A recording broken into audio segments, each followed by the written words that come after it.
아침을 시작하는 슬기로운 방법. 오늘 내게 이로운 뉴스. 노영희의 출발 새 아침 슬기로운 인터뷰. 네, 조국 법무부 장관이 전격적으로 사퇴를 했죠. 취임 35일 만인데요. 검찰 개혁을 발표한 지 3시간 만에 사퇴 발표라서 더 충격적이었습니다. 박지원 대한신당 의원과 함께 자세한 이야기 나눠보겠습니다. 의원님 안녕하세요. 네, 안녕하세요. 박지원입니다. 어제도 역시 쪽집게 발언, 예언, 현실로 다가와 버렸는데요. 그만큼 사안을 꿰뚫고 날카롭게 분석을 하신다. 타의 추종을 불허합니다. 어제 속보 발표 이전에도 그러니까 조국 장관이 수일 내로 자진 사퇴할 수 있다. 이런 말씀을 하셔서 정말 그럴까 이랬는데 좀 미리 알고 계신 겁니까? 아닙니다. 제가 아니에요? 예. 그렇게 예언한 것도 아니고 여론이 민심이 따라가기 때문에 어차피 저는 처음부터 조국 장관은 개혁의 방점을 찍고 지지 옹호했습니다. 그리고 검찰 수사 결과를 보자, 민심의 추이를 보자 했는데 역시 지지도 면에서 그렇게 나오기 때문에 어쩔 수 없었지 않을까 그런 말을 한 것뿐입니다. 네, 그 지지도 여론조사 이런 결과가 사실 영향을 미쳤을 것이다. 이게 이제 네, 핵심 취지이신 것 같은데 총선을 앞두고 이해찬 대표와 이낙연 총리가 사퇴를 건의한 게 아니냐. 이게 지지율 급락 때문에 오히려 사퇴 날짜 3개를 주고 그중에서 가장 빠른 날짜를 택일하게 한 게 아니냐. 이런 얘기도 있습니다. 청와대가 조국 사퇴를 같이 준비했다. 이렇게 보는 게 맞을까요? 글쎄요, 그러한 보도는 보았지만은 제 자신이 이 여권에 속해 있지 않기 때문에 또 민주당의 홍익표 대변인은 전혀 당에서는 관계하지 않았다라기 때문에 제가 뭐라고 딱히 얘기할 수 없네요. 네.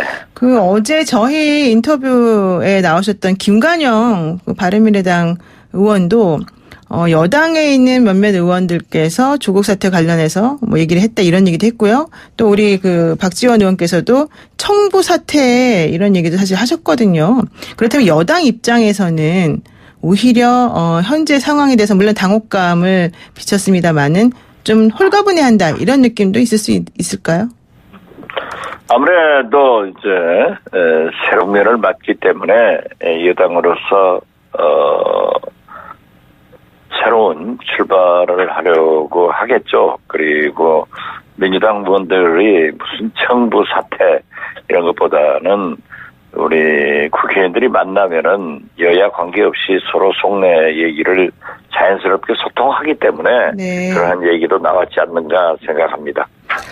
제가 봤을 때 어제 전격 사퇴 때문에 오히려 자유한국당에서는 물론 반기는 분위기입니다만은 내심 좀 허를 찔렸다 이런 얘기도 나오고요. 또 검찰에서도 지금 이렇게 갑자기 사퇴해버리면 우리도 내상이 크다 이런 얘기가 있는 것 같은데 어떻습니까?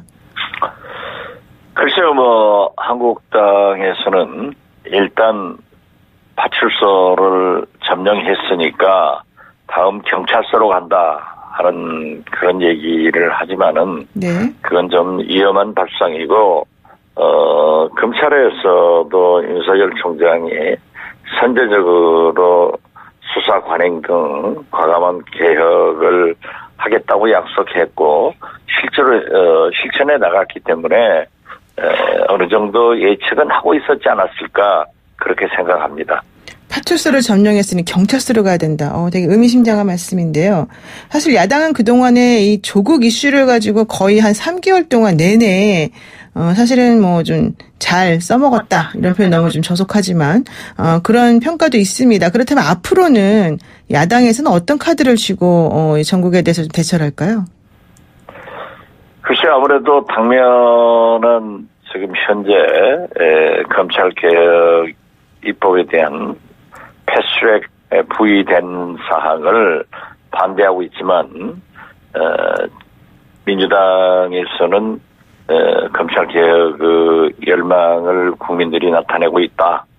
그렇기 때문에 반드시 11월 중에 상경에서 통과시킴으로써 개혁으로 국민들에게 답변하겠다라고 하니까 또 상당한 충돌이 예상됩니다. 네, 공수처 법안이라든가 개혁 법안, 또 선거 법안 이런 여러 가지 것들이 쌓여 있기 때문에 그쪽으로 나갈 것이다. 이런 얘기신 것 같습니다. 아, 그리고 또 이런 얘기도 있습니다. 이런 식이라면 누가 장관하겠다고 나서겠냐. 모든 식구들이 다 탈탈탈탈 털리는 상황이다. 그런데 조국 법무부 장관 후임으로 전해철 더불어민주당 의원이 적격이다. 이런 얘기도 하셨어요? 글쎄요, 아무래도 과거, 네. 민정수석의 경험도 있고, 또 국회 법사위원 등으로 개혁적인, 또, 조국 후에, 검찰개혁을 완수할 수 있고, 대통령과 함께 코드를 맞출 수 있는 분은 전해철 의원이 아닌가, 저는 개인적으로 그렇게 생각을 했고, 김호수 현 차관이죠. 법무부 차관도 과거에 검찰총장, 법무장관, 공정거래위원장으로 거명됐기 때문에 업무의 연속선상에서 검토되지 않을까. 제 추측을 얘기한 거지 무슨 제가 인사권자가 아니기 때문에 잘 모르죠, 아주 갑자기 겸손하십니까? 지금 검찰총장은 물론 검찰 출신이지만 장관은 기본적으로 고시 출신이 아닌 외부에서 영입되는 게 맞다는 게 기본 기조였는데요. 지금 전해철 의원 등 거론되는 인사들에 대해서 생각해보면 오히려 맷집 좋은 정치인이 끝까지 이 정치 외압을 견뎌낼 수 있어야 된다는 방향으로 간다. 이런 얘기도 있거든요. 글쎄요, 정치인이라고 해서 배제할 필요는 없지만은, 아무래도, 포스트 조국, 애프터 조국은, 거듭 문재인 대통령께서도 밝혔지만은, 검찰 개혁에 포커스를 맞춘다고 하면은, 거기에 적임자를 찾지 않을까, 그렇게 생각됩니다. 네, 순수 법조인보다는 좀 융통성 있게 여러 가지를 아우를 수 있는 분이 나올 수 있다, 이런 얘기입니다. 자, 그리고요, 윤석열 검찰총장의 거취에도 관심이 쏠립니다. 어제, 입장문을 보고 나서 윤석열 총장 아무 말도 안 했다, 이런 얘기도 있고요. 검찰에서는 현 시점에서는 윤 총장이 퇴진해야 될 이유가 전혀 없다, 이런 얘기도 했는데요. 윤석열 조국 동반 퇴진론까지 사실 나왔던 상황이거든요. 지금 윤 총장은 어떤 속내일까요? 그것은 간헐적으로 정치권에서나 광장에서 그러한 얘기가 나왔다 하더라도 네. 윤석열 총장이 퇴진할 어떤 이유도 없고 만약 그러한 요구가 있다고 하더라도 그런 것은 검토할 필요가 없다. 윤석열 총장은 지금 현재 검찰 수사와 개혁에 박차를 가하는 것이 할 일이다. 저는 그렇게 생각합니다. 법무부 장관 취임 35일 만에 또 국정감사 하루 앞두고 사퇴를 발표했는데 이 사퇴 시기 관련해서도 좀 얘기가 있습니다. 특히 이 윤석열 총장이 윤중천 씨의 그 별장에서 접대를 받았는데 이 사건을 덮었다라고 하는 보도가 나온 이후에 이게 부담이 되어서 오히려 이런 식으로 행동한 거 아니냐라는 의견도 있더라고요. 어떻습니까? 글쎄요, 그 문제에 대해서는 저도 제가 가지고 있던 자료에 윤석열이라는 이름이 거명되지 않았다라는 것을 필두로 해서 당사자인 윤중천 그리고 여러 관계자들이 밝힌 바 있기 때문에 국민적으로 윤석열 총장과는 관계가 없다 하는 것이 인정된 것 아니에요. 네. 그러나 한겨레에서도 어떠한 꼬투리가 있기 때문에 보도가 됐다고 하면은 그 자체를 한번 주시할 필요가 있지. 그러한 것 때문에 조국 장관이 사퇴했다라고는 생각하지 않습니다. 네, 그것 때문에 사퇴한 건 아니지만 한겨레가 근거 없이 그런 보도를 했을 것으로 또 그냥 막연히 생각할 수는 없는 거 아니냐. 약간 애매한 뉘앙스로 말씀을 좀 하고 계십니다. 글쎄요, 항상 검찰은 의혹 단서가 있으면은 수사를 하는 거고 기자도 그러한 소스를 제공받았기 때문에 네. 기사화된 건데 네. 과연 어떤 목적에서 그러한 얘기를 표현했는가 하는 것은 궁금한 사항이죠. 네. 그렇군요. 지금 그렇습니다. 좋습니다. 그러면 사퇴 여러 가지 측면에서 사퇴가 됐을 건데요. 그 의원님 보시는 가장 결정적인 사퇴 이유는 뭘까요? 저는 아무래도 민심이 떠나기 때문에 대통령의 지지도나 민주당의 지지도가 이제 위기로 나타나기 때문에 조국 장관으로서는 검찰 개혁을 위해서도 자기가 결정하는 것이 필요하다라고 해서 전격적으로 결정했지 않는가 저는 그렇게 생각합니다. 네, 결국 네. 검찰 개혁에 씨를 뿌렸기 때문에 자기가 검찰 개혁하는데 방해가 돼서는 안 된다. 그 실제로 지금 한국당이나 바른미래당에서 전혀 국회 정상화에 또는 국회 토론은 원하지 않고 오직 조국 장관의 사퇴만을 주장하기 때문에 네. 스스로 검찰 개혁을 위해서 물러나주는 것이 좋겠다라는 것과 대통령에 대한 부담을 말끔히 씻고 사퇴를 했다 그렇게 평가합니다. 네, 서초동 집회에서 보여준 시민들의 자발적인 지지에도 불구하고 대통령에 대해서 부담 주기가 싫었을 것이다 이런 얘기죠. 네. 그렇다면은요, 문재인 대통령이 어제 그 메시지 내놓은 것들 중에서 특히 이게 저는 사실 눈에 띄더라고요. 허망한 꿈이었다. 환상적 조합. 검찰총장과 이 장관의 법무부 장관의 환상적 조합으로 검찰개혁이 이루어지길 원했는데 그게 전부 다 허망한 꿈으로 사실은 끝나버린 게 너무 아쉽다 이런 얘기였는데요.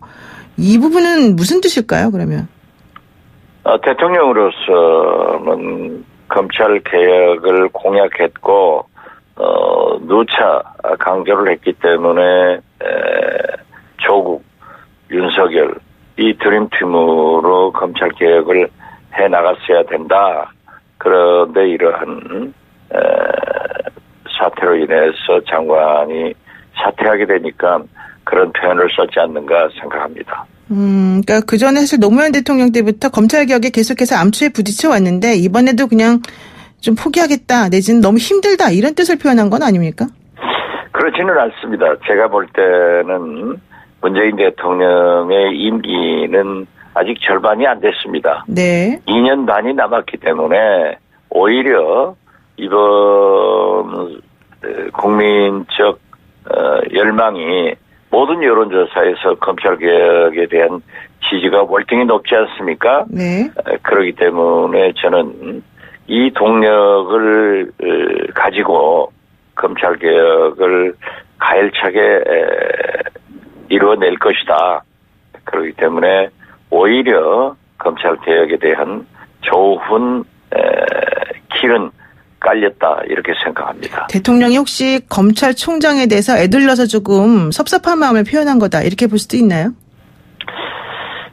그렇게까지 해석할 필요가 없다고 생각합니다. 네. 왜냐하면 대통령으로서 윤석열 검찰총장이 수사도 잘하고 개혁도 선도적으로 잘 해달라 하는 희망이 있는 거지 여기에서 임기가 보장된 총장에 대해서 다른 말씀은 하시지 않은 것으로 저는 생각합니다. 네, 그렇군요.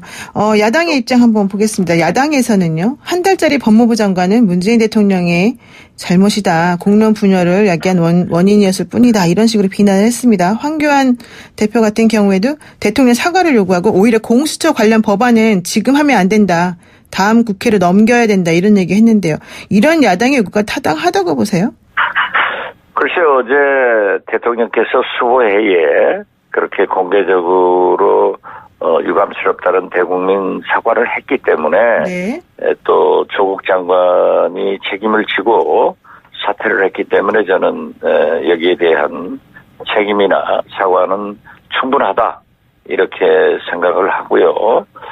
공수처 법을 다음으로 넘기자라고 하는 것은 개혁을 하지 말자는 겁니다.